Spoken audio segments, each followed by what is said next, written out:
Bienvenue.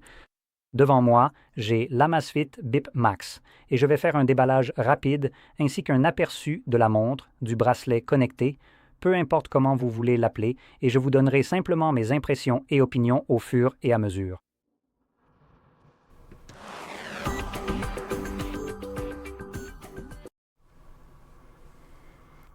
Très bien.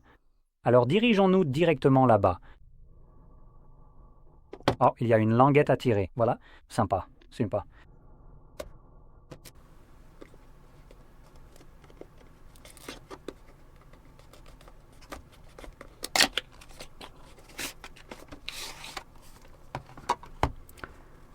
Alors voici la...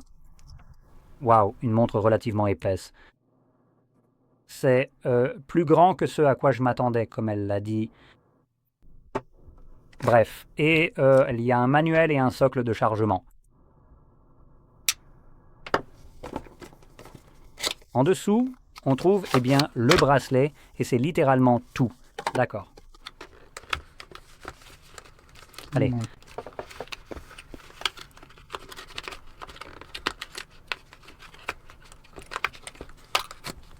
Voilà.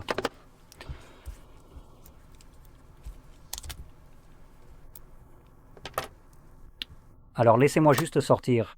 Voilà ceci. Donc ça doit être du 20 mm. Oui, on dirait bien un bracelet de 20 mm. Donc ça veut dire qu'on peut utiliser des bracelets, par exemple comme celui-ci que j'ai juste ici. On peut simplement le mettre ici sans problème et oui, c'est plutôt sympa. J'aime toujours quand les montres incluent simplement une attache standard qui permet de changer de bracelet à volonté au lieu d'être un peu coincé avec leur système spécifique et bizarre de fixation de bracelet que certaines marques utilisent, comme Apple par exemple. Maintenant, voyons rapidement à quoi ça ressemble. Ce n'est probablement pas le bouton d'alimentation. Regardez celui-ci. Allez. Ah, voilà. J'en ai trouvé un. Alors, l'écran juste ici est, laissez-moi juste remonter rapidement, un écran AMOLED de 2,7 pouces ou 2,07 pouces, ce qui signifie que nous avons, qu'est-ce que je viens de sélectionner?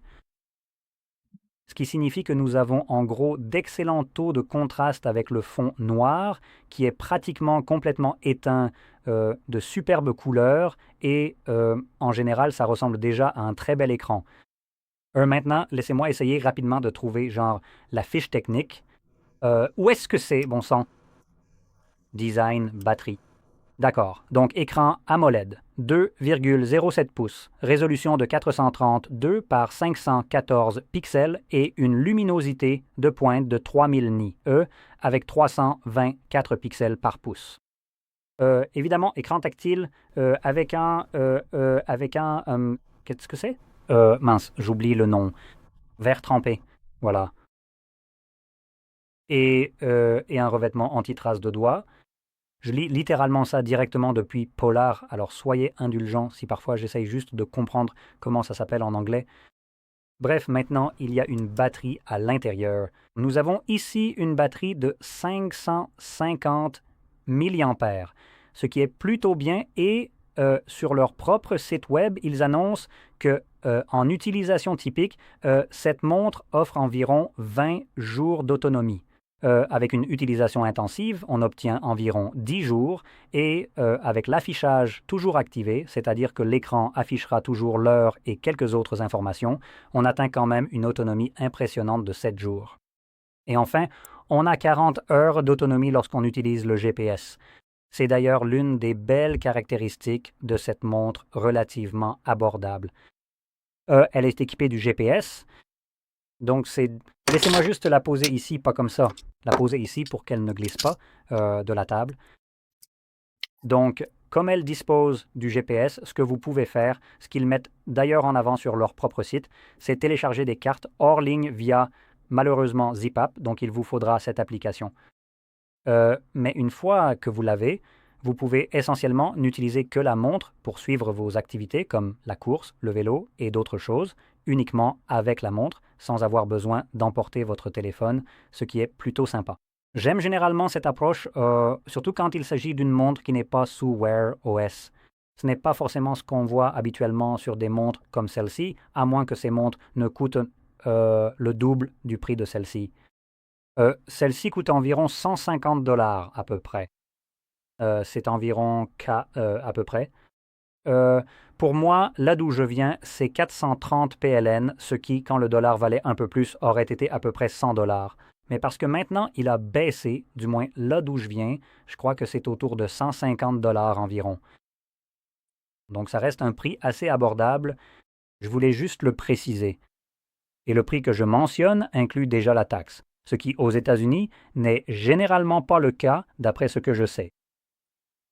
Bref, en ce qui concerne les capteurs ici, on a... qu'est-ce que c'est? Capteur biométrique, BioTracker. Donc nous avons...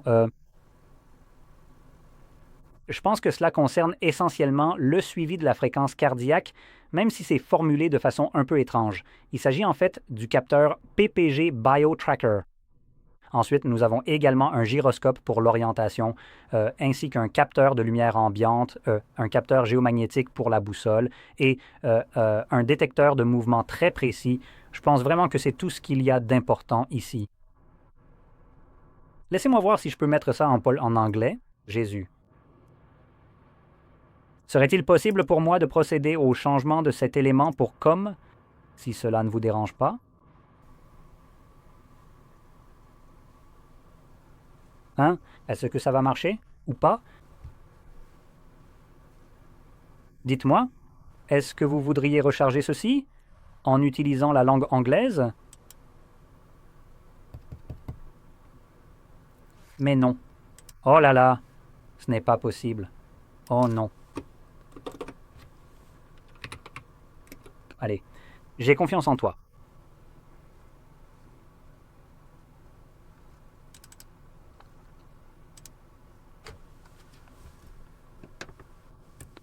OK, je suis de retour aux affaires. J'ai réussi à le mettre en anglais. C'est parti. Ça rend les choses beaucoup plus faciles. Donc, nous avons le capteur biométrique BioTracker 6.0 PPG. Nous avons le mouvement, l'accéléromètre, le gyroscope, le la lumière ambiante et le géomagnétique. Ensuite, nous avons la localisation, un système de positionnement à 5 satellites et la connexion Bluetooth, spécifiquement le Bluetooth 5.3, ce qui nous permet d'avoir une meilleure autonomie. Nous avons aussi plus de 150 modes sportifs pour s'entraîner, la carte hors ligne et le suivi, grâce à ce satellite. Et allons rapidement voir aussi le design juste ici. Alors, laissez-moi voir rapidement si je peux effectivement trouver le design. Ah, voilà. Donc, nous avons les couleurs, pas de dimension, l'épaisseur. Cool, je vais compter celui-là. Donc, cadre en alliage d'aluminium et boîtier en plastique. Donc, je pense que c'est l'alliage d'aluminium sur les bordures, car c'est un peu plus froid alors que l'arrière est en plastique, en fait. Donc, c'est un peu étrange que le... OK. C'est bizarre d'appeler ça un boîtier. J'aurais imaginé que le boîtier désigne l'ensemble qu'on appelle plastique, mais j'imagine que ça ne fait référence qu'à l'arrière qui est le boîtier. Bref, donc... c'est fait en alliage d'aluminium et on a 2 boutons, un microphone intégré, des haut-parleurs intégrés, une résistance à l'eau de 5 atmosphères et une dimension de 40, 40, 40. Qu'est-ce que c'est? 43 mm de côté à côté et de haut en bas. On est à 50 mm et d'un coin à l'autre, on est à 55 mm. Donc c'est un peu du côté des grandes tailles. Évidemment, voici une montre de 40 mm. Oui, elle paraît vraiment minuscule à côté. Maintenant, certains aspects peuvent évidemment être un avantage parce que vous avez un écran immense ici de plus de 2 pouces et ça va rendre la lecture des cartes beaucoup plus facile et aussi, par exemple, quand vous courez pour vous orienter sur cette carte. Une autre chose que je veux mentionner, c'est le pack de recharge juste ici qui est fourni avec la montre. Dire fourni comme si c'était une option. Pour recharger votre montre, c'est en fait plutôt sympa. J'aime généralement bien ce genre de PAX ici, parce que ça vous permet simplement de prendre n'importe quel câble pour charger votre téléphone, de le brancher, et ça prend très peu de place et vous n'avez jamais à vous soucier du câble qui traîne partout et qui devient encombrant. Donc c'est beaucoup plus facile, par exemple, à mettre dans votre poche et à emporter avec vous si vous prévoyez peut-être de le recharger, je ne sais pas, peut-être si vous êtes au travail ou quelque chose comme ça.